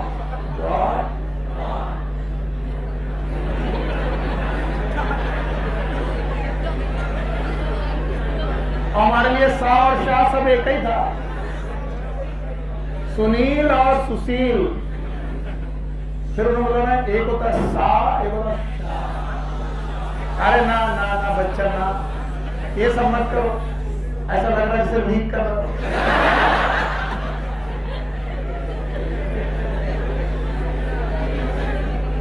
एक बार मैंने बच्चों से कहा करो अनुलोम विलोम, तो उन्होंने किया अनुलोम और विलोम कहीं और से कर दिया। अब पूरी जनता परेशान, अबे खा के आए हो तो ये भी diffusion. Yes from higher concentration to, yes it is a diffusion from उच्च वायुदाब टू। अगर आप इसे स्पॉन्टेनियस होने दे रहे हो और जोर लगा कर रहे हो, then it is active transport. Okay, ये भगवान कितनी गंदी बातें। छी। तो बताओ कितनी बातों पर डिफ्यूजन डिपेंड करने लगा? 4 हो गया। और 4 बातें ये है कि जैसे भैया टेम्परेचर बढ़ाओगे तो डिफ्यूजन बढ़ेगा, काइनेटिक एनर्जी बढ़ाओगे तो बढ़ेगा। अच्छा बताओ, कंसंट्रेशन बढ़ाओगे तो बढ़ेगा, और प्रेशर बढ़ाओगे तो बढ़ेगा। तो डिफ्यूजन कराना पड़ेगा कि अपने आप? मुझे किसी ने बोला था कि ज्यादातर फिजिकल प्रोसेस में मोमेंटम कंजर्व कर जाता है, mass into velocity, it conserve Sandra. और 3 सिचुएशन में मैं मोमेंटम देख रहा हूं, A, B और C, और तीनों सिचुएशन में ओवरऑल सिस्टम का मोमेंटम कंजर्व रखना है, ओवरऑल सिस्टम का मोमेंटम कंजर्व रखना। तो बोले जिन भी मॉलिक्यूल का मास ज्यादा होगा उनकी वेलोसिटी कम, क्योंकि मुझे mv को क्या करना है? कंजर्व। समझे? तो अगर पार्टिकल का साइज बढ़ेगा, क्या बढ़ेगा? Size. Most of the time, not always, जब भी साइज बढ़ेगा, नॉट ऑलवेज लेकिन कुछ केसेस में जब साइज बढ़ेगा तो बताओ मास बढ़ेगा कि घटेगा? बढ़ेगा। और मास बढ़ेगा तो वेलोसिटी घटेगी। पक्का? तो बोलते हैं जो डिफ्यूजन करने वाले पार्टिकल हैं, प्लीज उन पार्टिकल का साइज भी देखिए। क्या देखिए? साइज। अगर उनका साइज लार्ज है, बोलो क्या है? अगर साइज लार्ज है तो डिफ्यूजन फास्ट कि स्लो? क्योंकि साइज अगर लार्ज है तो मास ज्यादा और वेलोसिटी कम, और वेलोसिटी कम तो डिफ्यूजन फास्ट कि स्लो? तो 5वीं चीज जिस पे डिफ्यूजन डिपेंड करता है, साइज। और साइज के साथ डिफ्यूजन का डिपेंडेंसी डायरेक्टली की इनवर्सली। साइज बढ़ाने पर डिफ्यूजन बढ़ेगा कि घट जाएगा? चलो बताओ, गैस के मॉलिक्यूल और लिक्विड के मॉलिक्यूल में किन मॉलिक्यूल का साइज ज्यादा? लिक्विड का। गैस के मॉलिक्यूल छोटे, तो बताओ गैस का डिफ्यूजन फास्ट, क्योंकि इसका मास कम, वेलोसिटी ज्यादा, इसका मास ज्यादा, वेलोसिटी कम। और कहीं भैया ले लिया सॉलिड, तो चक्कर में मत रहना, इनमें तो फ्री मॉलिक्यूल ही नहीं है, और दूसरा इनका मास भी ज्यादा, इतना ज्यादा कि इनमें वेलोसिटी पैदा नहीं हो, और वेलोसिटी पैदा नहीं हो रही तो सॉलिड डिफ्यूजन करेंगे कि नहीं। एनसीईआरटी ने एक अजीब बात लिख ली कि सॉलिड का डिफ्यूजन नहीं है, लेकिन सॉलिड में डिफ्यूजन हो सकता है। वो मैं बाद में डिस्कस करूंगा, पहले इतना बता दो, क्या मैं डिफ्यूजन के पांचों पॉइंट क्लियर कर पाया? अगर कर पाया तो मुझे उनकी डेफिनेशन चाहिए। What is diffusion? Yes, what is diffusion? बोलो। हटा दें इसे, हटा रहे। What is diffusion? It is a spontaneous movement of substance from their higher concentration to their lower concentration, and it depend upon 5 things. कितनी thing? 5. concentration बढ़ाने पर बढ़ेगा, काइनेटिक एनर्जी बढ़ाने पर बढ़ेगी, टेम्परेचर बढ़ाने पर बढ़ेगा, प्रेशर बढ़ाने पर बढ़ेगा, साइज बढ़ाने पर बढ़ेगा कि घटेगा? क्या गजब समझ रहे हो भाई साहब, समझ रहे हो? तो डिफ्यूजन को डिफाइन करने के लिए कितने पॉइंट हो गए? 5। और ये बायोलॉजिकल प्रोसेस है कि फिजिकल, और 5 में से 4 पर डायरेक्टली, 1 पर इनवर्स, साइज पर। अब बोलते हैं कि सर सॉलिड का डिफ्यूजन नहीं हो सकता, सॉलिड में का there is no diffusion, there is no diffusion of solid, of solid का डिफ्यूजन नहीं हो सकता। ऐसा नहीं कि सॉलिड का कंसंट्रेशन वहां ज्यादा है, यहां कम है, तो movement of table from their higher concentration to their lower concentration, yes और नो? तो बोलते हैं solid no diffusion of solid, लेकिन विद इन सॉलिड डिफ्यूजन हो सकता है, सॉलिड के अंदर डिफ्यूजन हो सकता है। बोले कैसे? उसको तो समझाने के लिए मेरे पास एक छोटा सा पॉइंट है। बताओ गैस सिलेंडर सॉलिड है कि लिक्विड है? हाँ, लेकिन इसके अंदर क्या डिफ्यूजन चल रहा है? तो सॉलिड के अंदर डिफ्यूजन चल रहा है, लेकिन चल किसके रहा है? गैस पर। बोलते हैं क्या कुछ ऐसे सॉलिड होते हैं जिनके लैटिस के मूवमेंट हो सकते हैं? यस। जब सॉलिड स्टेट पढ़ाओगे तो बोला जाएगा कोई कितना भी मॉलिक्यूल फिक्स क्यों ना हो, उसमें थोड़े बहुत फ्री मोशन जरूर होते हैं। तो बताओ ये जो फ्री मोशन है लैटिस के, क्या ये सॉलिड के अंदर थोड़ा बहुत मूवमेंट पैदा कर सकते हैं? यस। तो पूरा सॉलिड मूव करेगा कि सॉलिड के अंदर? तो सॉलिड के अंदर अपने पार्टिकल थोड़ा बहुत डिफ्यूजन कर सकते हैं, वो डिपेंड करेगा कि उनकी फ्रीडम कितनी है, अदरवाइज सॉलिड का डिफ्यूजन नहीं होगा, सॉलिड में डिफ्यूजन हो सकता। ये तो खुद अजीब है, गंदा सा एग्जाम्पल है कि गैस सिलेंडर एक सॉलिड है लेकिन उसके अंदर गैस है। वाई गैस कैसी है? फ्री। तो क्या किसी सॉलिड के लैटिस में थोड़ी बहुत फ्रीडम आ सकती है? आ सकती है। हमें बोला गया दुनिया में कोई ऐसा परफेक्ट सॉलिड नहीं हो जिसके पूरे मॉलिक्यूल में फ्रीडम हो ही ना हो, जब तक कि वो एब्सोल्यूट जीरो में ना जाए। What is absolute zero? -270 degree Celsius, पक्का? 0 डिग्री केल्विन, 0 डिग्री केल्विन पर आपको एब्सोल्यूट जीरो मिलेगा, और उस कंडीशन में सब कुछ जम जाएगा और सीज कर जाएगा, तो फ्रीडम खत्म, चाहे कोई गैस हो, चाहे कोई लिक्विड हो, चाहे कोई सॉलिड। अदरवाइज इतना नहीं है तो हर सॉलिड के अंदर जो लैटिस है वो थोड़ा बहुत मूव कर सकते हैं, और इस वजह से उनमें क्या आ जाएंगे? मूवमेंट। तो सॉलिड का मूवमेंट होगा, सॉलिड में हो सकता है। तो भैया अब बताओ, मैंने कौन सी टॉपिक आपको अभी भी पढ़ाई? डिफ्यूजन। आपको समझ में नहीं आया? आखिरी बार बोलो ताकि मैं फैसिलिटेड डिफ्यूजन की तरफ आगे बढ़ूं। डिफ्यूजन याद है? It is a movement of substances from their higher concentration to their lower concentration, पक्का? And it depend upon how many things? 5। Number 1 temperature, number 1 concentration, temperature, kinetic energy, pressure. Temperature बढ़ाने पर बढ़ जाएगा, pressure बढ़ाने पर, kinetic energy बढ़ाने पर, concentration बढ़ाने पर, साइज बढ़ाने पर, पक्का? पर जब यही डिफ्यूजन हम बायोलॉजी में डिस्कस करने लगते हैं, अभी तो बोल रहे थे कि फिजिकल प्रोसेस है, अब बोल रहे हैं बायोलॉजी। हाँ सुनो, when we discuss the diffusion in biological system, ये मैं अभी भी नहीं कह रहा हूं कि डिफ्यूजन कोई बायोलॉजिकल प्रोसेस है, मैं डिफ्यूजन को बायोलॉजिकल सिस्टम में डिफाइन करने जा रहा हूं। और बायोलॉजिकल सिस्टम का मतलब है लिविंग, और लिविंग का मतलब है सेल। तो हो सकता है कि तुम्हें कोशिका के अंदर कोई एक ऐसा फ्लूइड मिले, ध्यान से सुनो इधर, जिसका कंसंट्रेशन कोशिका के अंदर कम है। उसी फ्लूइड का कंसंट्रेशन आपको को कोशिका के बाहर बहुत ज्यादा मिले, the same substance, that substance known as B. तो अगर फिजिक्स के रूल अप्लाई होते हैं और ये फ्लूइड है, क्या ये फ्लूइड है, और ये भी फ्लूइड है, मतलब फ्लूइड का ये अंदर वाला पार्ट अंदर, तो अगर फिजिक्स के रूल अप्लाई होते हैं यूनिवर्स में हर जगह, तो अब इस बी नाम के सब्सटेंस को कोशिका के अंदर जाना चाहिए, यस और नो? अपने आप जाना चाहिए, बिल्कुल जाना चाहिए, क्योंकि अभी अभी आपने पढ़ा था उच्च वायुदाब से मेम्ब्रेन। लेकिन भैया बीच में आ खड़ी हुई प्लाज्मा मेम्ब्रेन, फिर से बोलो, मैं वॉल की बात नहीं कर रहा हूं, cell wall is always permeable, cell wall is until and unless इसमें सुबेरिन ना हो और क्यूटिकल ना हो, क्या ना हो, क्यूटिकल। अगर सेलुलोज की सेल वॉल है, it is always permeable, but बीच में कौन आ बैठी, प्लाज्मा। और प्लाज्मा मेम्ब्रेन ने कहा कि अब डिफ्यूजन को करने के लिए तुम्हें इस बात पर डिपेंड होना पड़ेगा कि तुम्हें मुझे क्रॉस करना, मुझे कौन।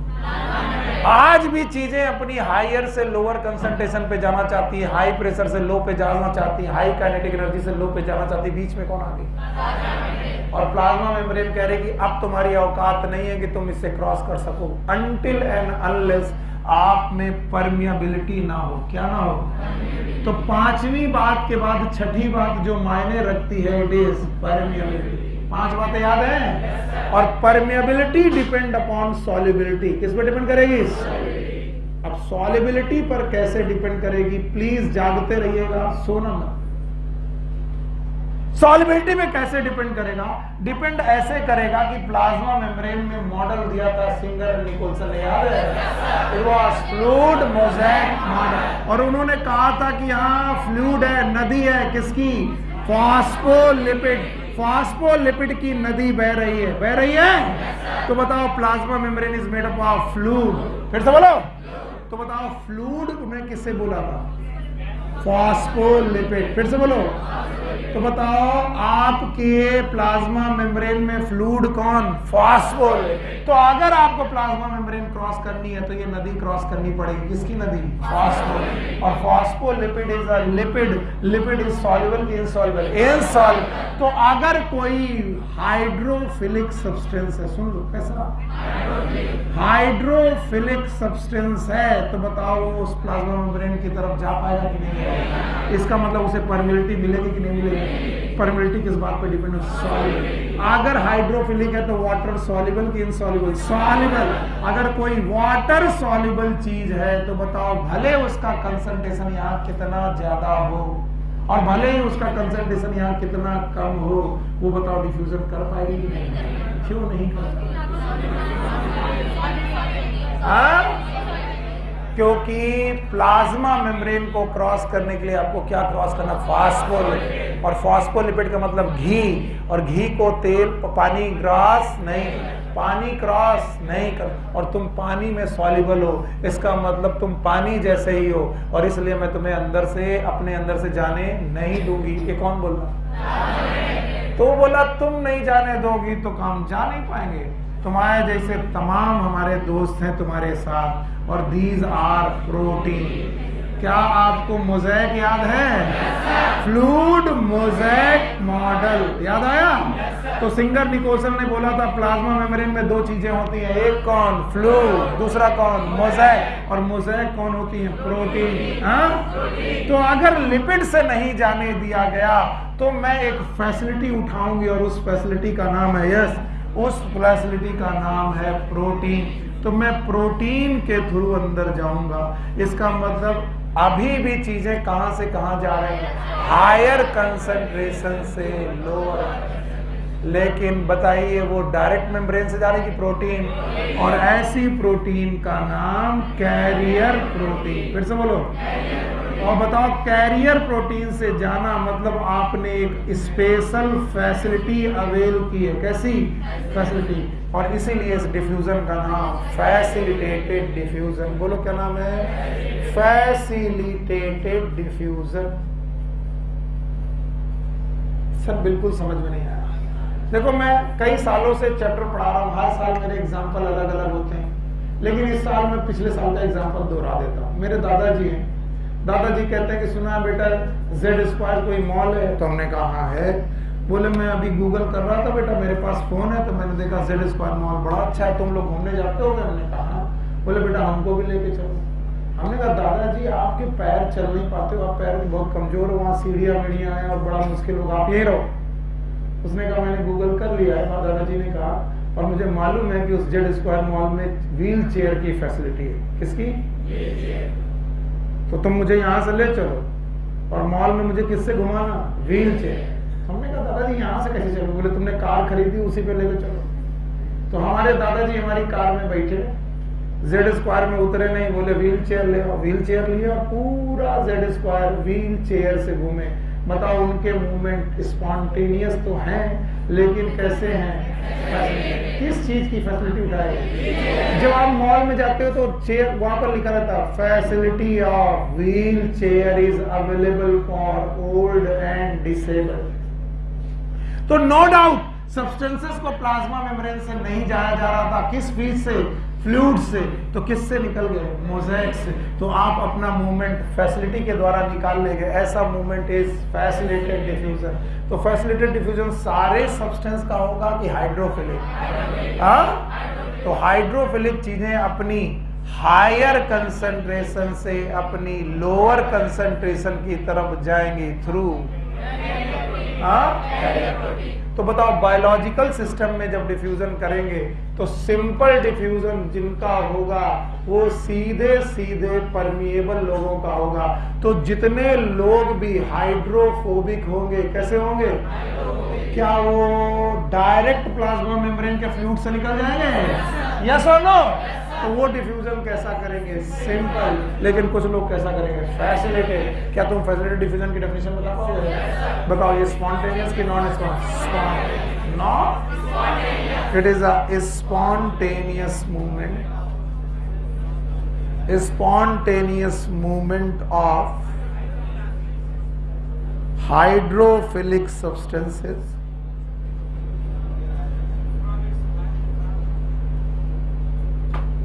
पूरी डेफिनेशन चाहिए। Hydrophilic substances from their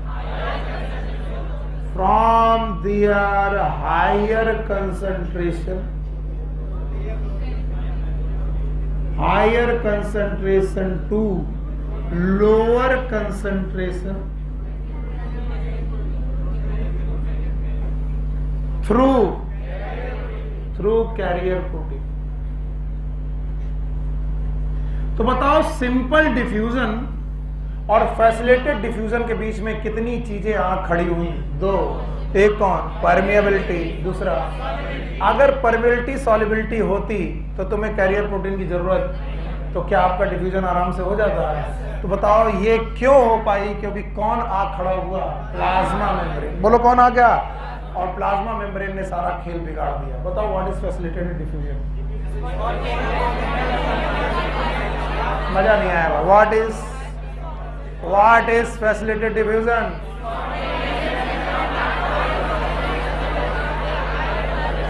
It is a spontaneous movement of all substances, hydrophilic substances, from their higher concentration to their lower। अब टोटल हो गए 7 पॉइंट। कितने पॉइंट? 7। मुझे माफ करना, मैं थोड़ा रिपीटिटिव हूं क्योंकि मैं तुम्हें रिवाइज कराना चाहता हूं। 5 पॉइंट याद हैं? पहला concentration, temperature, kinetic energy, size, permeability. बताओ फैसिलिटेटेड डिफ्यूजन कितनी बातों पे डिपेंड? 7। अभी भी नहीं आया। तो बताओ सॉल्युबिलिटी में आपको कैसा होना पड़ेगा? हाइड्रोफिलिक। तब आपका कैसा डिफ्यूजन होगा? फैसिलिटेड। अगर आप हाइड्रोफोबिक हैं तो क्या आप फ्लूइड रीजन से निकल जाओगे? तो बताओ हाइड्रोफोबिक लोगों का डिफ्यूजन फैसिलिटेड की बेटा सिंपल। हाँ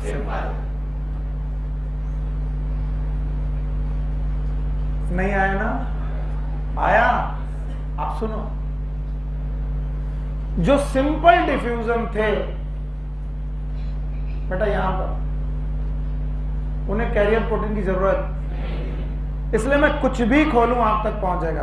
परफ्यूम की बोतल पहुंच गई, मैंने खाने का कोई बढ़िया खाना बनाकर आप पहुंच गए, सुबह से मंजन नहीं किया किसी ने और मुंह खोला तो पहुंच गए। तो बताओ जो चीजें आप पर पहुंच रही हैं वो कभी सैचुरेट हो रही कि नहीं? नहीं, जो तुम डालो सब पहुंच रही। रोटेन अंडा ले आए, फोड़ दिया, बदबू पहुंच गई। हाइड्रोजन सल्फाइड बदबूदार है, कैसा? रोटेन। एनारोबिक स्लज डाइजेस्टर खोल दिया, मीथेन गैस पहुंच गई। किसी तरीके से तुमने अपना गैस सिलेंडर खोला, छोड़ दिया, गैस आपके नाक तक, उसको किसी भी कैरियर प्रोटीन की जरूरत। और ये कौन है? और फैसिलिटेटेड डिफ्यूजन में किसकी जरूरत है? Carrier protein. फिर से बोलो। और कैरियर प्रोटीन से अगर कोई जा रहा है तो याद रखना, ये नाव और नदी की कहानी जैसा है। देखो, एक नाव में 10 लोग बैठ सकते थे और इस नाव ने ये आपको नदी क्रॉस कराना है। एक आया, एक बैठ गया, 2 आए, 2 बैठ गए, 5 आए, 5 बैठ गए, 10 आए, 10 बैठ गए, 20 आए तो 25 आए तो 100 आए तो। इसका मतलब है फैसिलिटेटेड डिफ्यूजन चूंकि कैरियर प्रोटीन से होता है। किससे होता है? इसलिए ऐसा डिफ्यूजन सैचुरेशन काइनेटिक्स फॉलो करता है। कौन सी काइनेटिक्स? तो 8वां पॉइंट है ये कि फैसिलिटेटेड डिफ्यूजन सैचुरेशन काइनेटिक्स को फॉलो करता है। It can be saturated. नहीं आया ना? नहीं आया। अरे यार, इस कैरियर प्रोटीन के पास एक समय में 3 Na को ले जाने की टेंडेंसी है, तो अब 4 Na आएंगे तो चारों चले जाएंगे। कितने जाएंगे? 3। और इसमें 2 पोटेशियम को ले जाने की टेंडेंसी है, तो अब 10 पोटेशियम तैयार है। आ जाएंगे क्या? नहीं है। कितने आएंगे? 2। क्यों? अभी तक तुमने परफ्यूम खोला था, बोला था परफ्यूम के 2 ही मॉलिक्यूल अब तक पहुंचेंगे। ऐसा नहीं, मैं ड्रम भर खोल दूं, ड्रम भर पहुंचेगा। इतना खोलो, इतना पहुंचेगा। इसका मतलब सिंपल डिफ्यूजन कभी भी सैचुरेट, और ये वाले डिफ्यूजन सैचुरेट होते हैं क्योंकि इनमें क्या जरूरत है? कैरियर। और कैरियर प्रोटीन सैचुरेशन का कॉन्सेप्ट फॉलो करती है। और याद रखना, अब इस नाव में तुमने कहा कि सर 10 लोग बैठ सकते हैं, तो मैं 10 हाथी बैठा लूं क्या? मतलब बचेगी कि डूब जाएगी? इसका मतलब ये बड़े स्पेसिफिक है। यानी अगर बेटा इस कैरियर प्रोटीन का नाम ग्लूट है, क्या नाम है? What is glut? बोल गए, ग्लूकोज ट्रांसपोर्टर। तो ये कैरियर प्रोटीन केवल क्या ट्रांसपोर्ट करेगी? ग्लूकोज। अब तुम कह रहे हो नहीं, मुझे फ्रक्टोज भी इसी से कराना है। करेगी कि नहीं? करेगी। तो बताओ पहला पॉइंट, क्या ये सैचुरेशन काइनेटिक्स को फॉलो करेगा? No sir. और क्या ये स्पेसिफिक होगा? ये कौन? Facilitated diffusion. और तीसरा, अगर ये नाव टूट जाए तो बताओ फैसिलिटेटेड डिफ्यूजन चलता रहेगा कि नहीं? चाहे जितनी कंसंट्रेशन यहां बढ़ा दो, अगर मैं इस प्रोटीन को ब्लॉक कर दूं, क्या कर दूं? तो बताओ डिफ्यूजन चलता रहेगा कि रुक जाएगा? तो इट कैन बी इनहिबिटेड। इसका इनहिबिशन भी हो सकता है। क्या हो सकता है? इनहिबिशन। तो बताओ फैसिलिटेटेड डिफ्यूजन में 3 बातें और जुड़ गई। 7 में 3 जोड़ी तो हो गई 25। 10 बात बता पाओगे? हमें तो नहीं लग रहा बता पाओगे। बता दोगे? बताओ। अच्छा, फैसिलिटेटेड डिफ्यूजन में एनर्जी की जरूरत है कि नहीं? जितनी चीजें दुनिया में स्पॉन्टेनियस हो रही हैं, कैसी हो रही हैं? उन्हें एनर्जी की जरूरत। तो बताओ डिफ्यूजन में एनर्जी की जरूरत है? मैंने परफ्यूम की बोतल खोली और परफ्यूम से कहा जाओ भैया जाओ जाओ जाओ। तो मुझे अजीब लगता है जब मम्मी आरती लेकर के निकलती हैं और उसमें कुछ महक वाला परफ्यूम होता है तो मम्मी ऐसे करती है। तो हम मम्मी को देखकर हंसते हैं, मम्मी क्या कर रहे? बोले कुछ नहीं, धुआं चारों तरफ फैला रहे। हमने कहा तुम फैलाओ चाहे। It is the spontaneous movement from its higher concentration to its. क्यों नसीम? मान लो सुबह से तुमने मंजन नहीं किया तो मास्क लगाया तो ठीक है, और मास्क हटाया तो बगल वाला बचेगा। और कुछ लोगों के जूतों के जुराबे, अरे कब्र में रख दो, मुर्दा गया भी मुझे।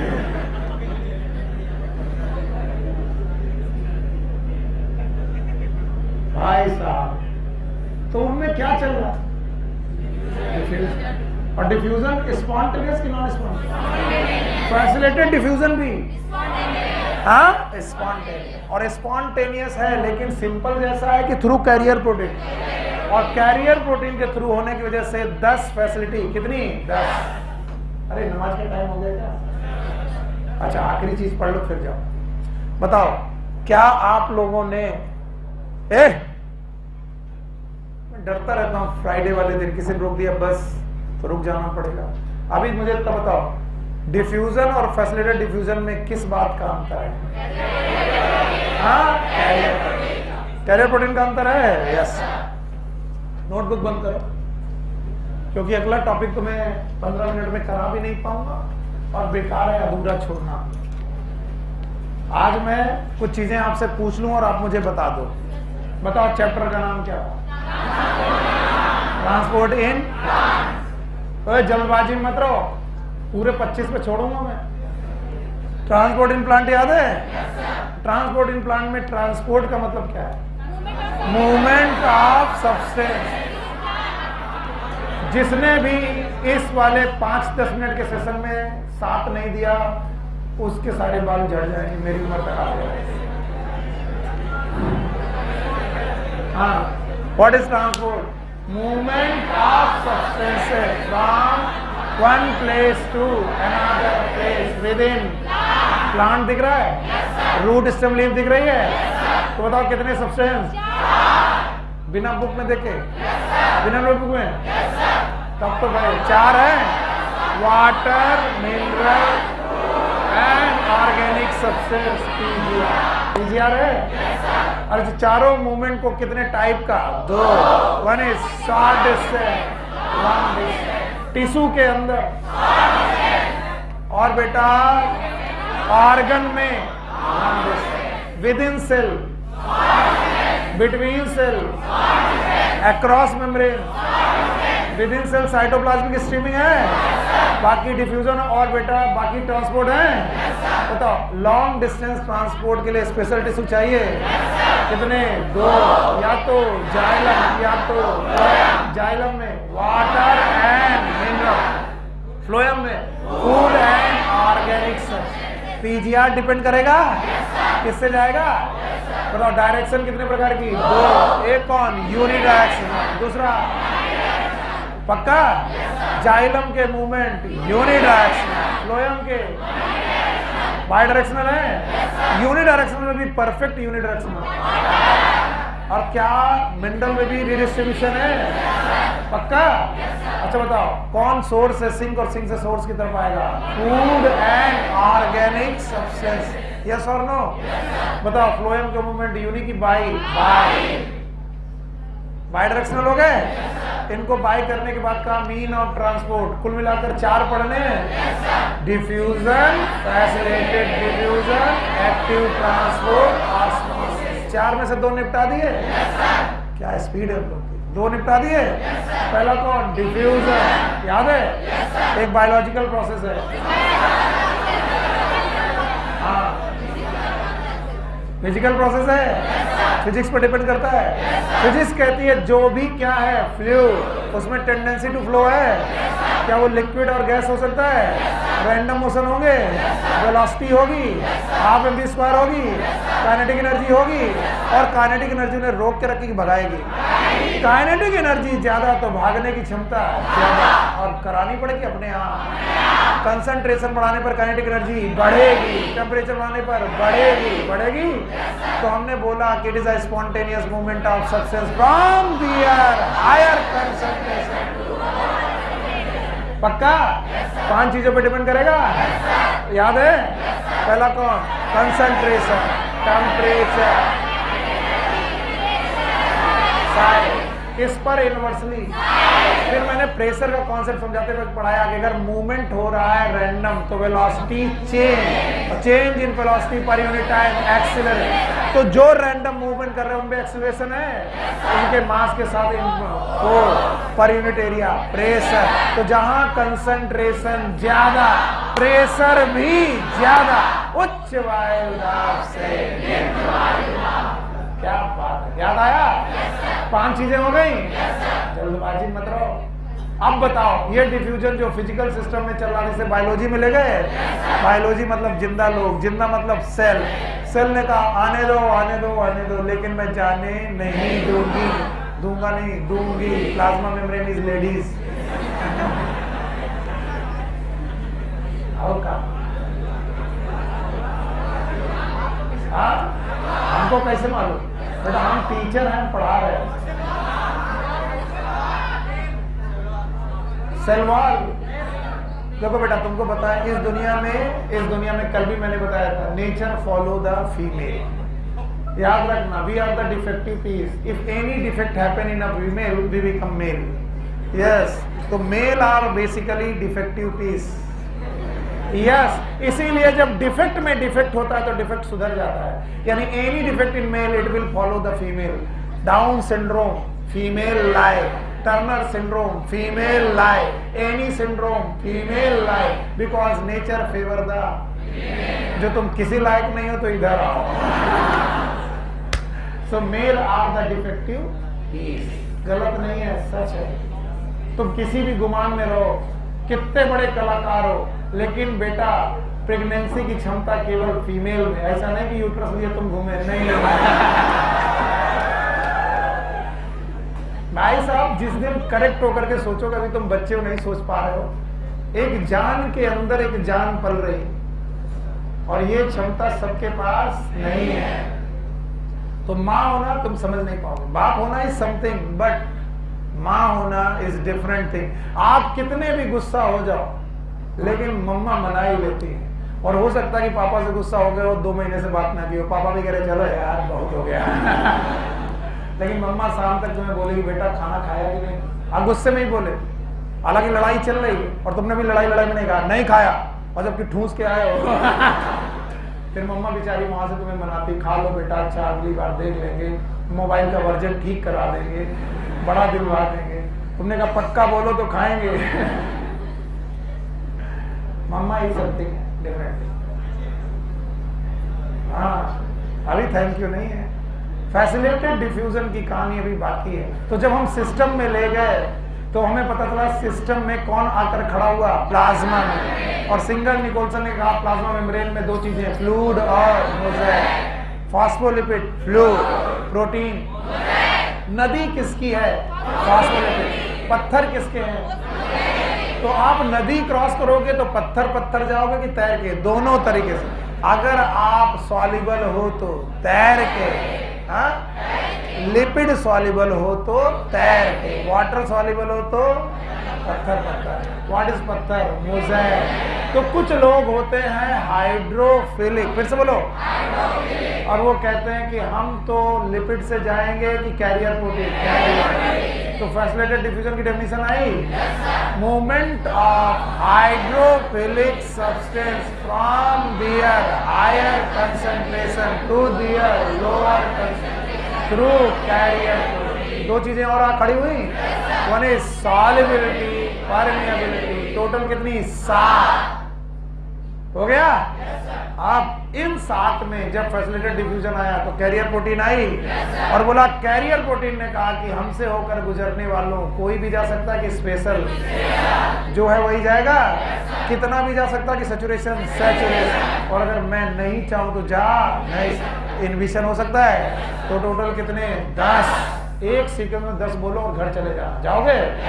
पहला concentration, temperature, kinetic energy, pressure, size, solubility, permeability, saturation, specific, inhibition. Take care, good luck, bye bye, happy Jumma, जुम्मा मुबारक, merry Christmas, bye bye, take care. और शाम को आना है इकोलॉजी पढ़ने 6 से 8। Take care.